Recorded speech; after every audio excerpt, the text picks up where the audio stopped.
Kenapa semakin meningkat dan apa ya langkah-langkah yang harus kita lakukan.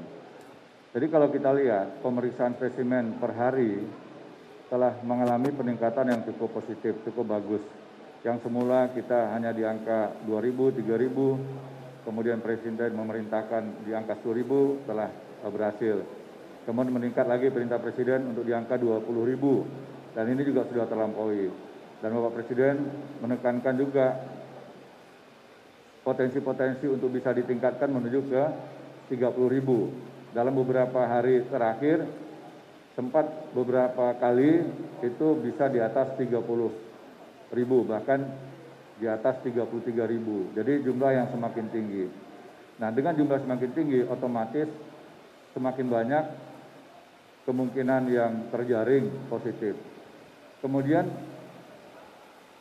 walaupun jumlah pemeriksaan itu mengalami peningkatan, tetapi belum merata.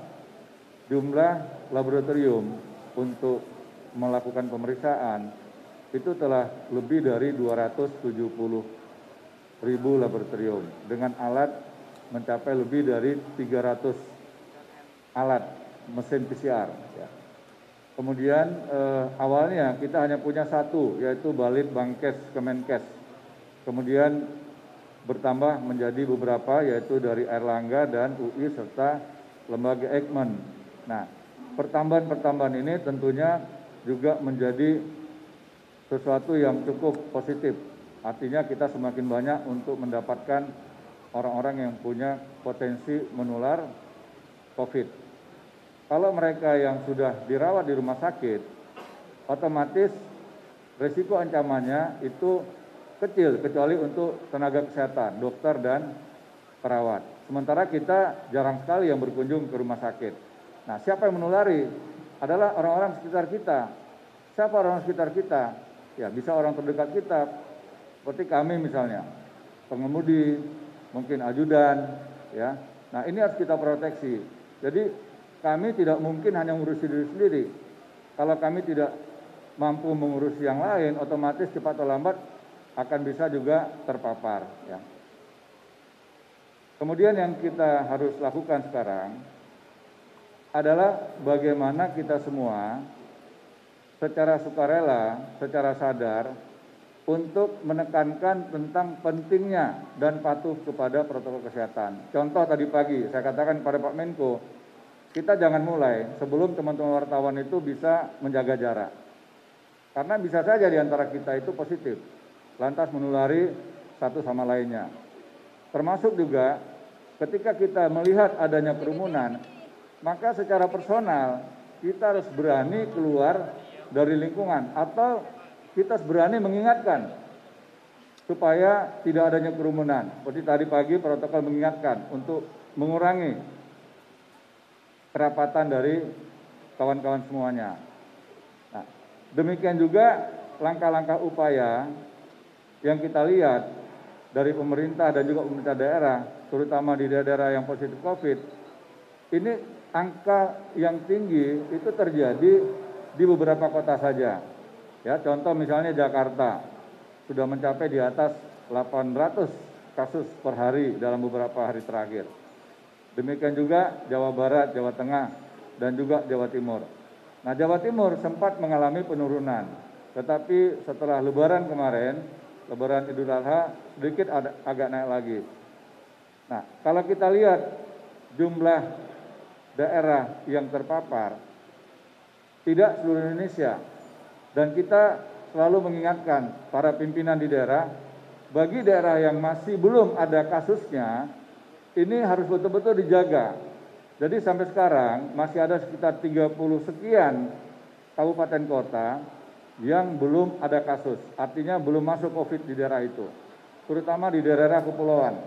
Ini harus kita lindungi. Ini harus kita jaga, jangan sampai lengah, kendor, lantas terpapar. Demikian juga ada 40 sekian kabupaten kota yang kasusnya itu mengalami pengurangan yang sangat signifikan.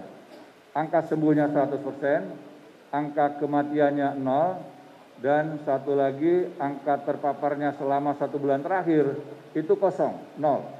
Ya, itu ada 40 sekian kabupaten kota. Nah, Ini juga harus kita ingatkan terus bahwa kalau daerah merah, zona merah dengan tingkat risiko tinggi, ada sebuah kesadaran yang menyeluruh, tidak cukup hanya pemerintah atau pejabatnya saja, tetapi sampai ke tingkat yang paling rendah, yaitu RT RW. Nah, kami Satgas sekarang sedang membangun sebuah instrumen, sebuah kolaborasi dengan berbagai pihak, terutama dengan Kementerian Pendidikan dan Kebudayaan. Bagaimana narasi edukasi ini bisa menyentuh sampai dengan tingkat sekolah dasar, termasuk juga sekolah menengah pertama sampai dengan perguruan tinggi.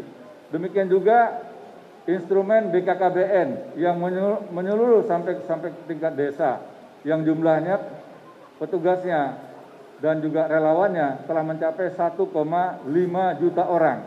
Nah, kekuatan ini akan kami manfaatkan untuk meningkatkan kesadaran, baik kesadaran pribadi dan kesadaran kolektif. Sekali lagi, kawan-kawan media memiliki peran yang sangat strategis dalam melakukan berbagai langkah penanganan COVID. 63% keberhasilan bangsa kita menghadapi COVID ini adalah di bidang sosialisasi. Kita tidak mungkin mampu semuanya ditangani dengan medis, karena jumlah rumah sakit kita terbatas, dokter kita terbatas, apalagi dokter paru yang jumlahnya kurang dari 2.000 orang. Artinya satu orang dokter paru harus melayani lebih dari 130.000 warga negara kita. Sehingga kalau kita kehilangan satu orang dokter paru, ini kerugian yang sangat besar bagi bangsa kita. Nah, bagaimana sekarang kita sama-sama menjaga jangan kita terpapar COVID. Jangan sampai kita masuk rumah sakit.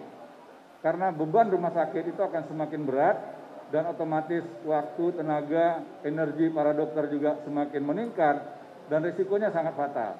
Oleh karenanya, sekali lagi, seluruh bangsa Indonesia harus bisa meningkatkan kesadaran pribadi dan kesadaran kolektif untuk patuh kepada protokol kesehatan.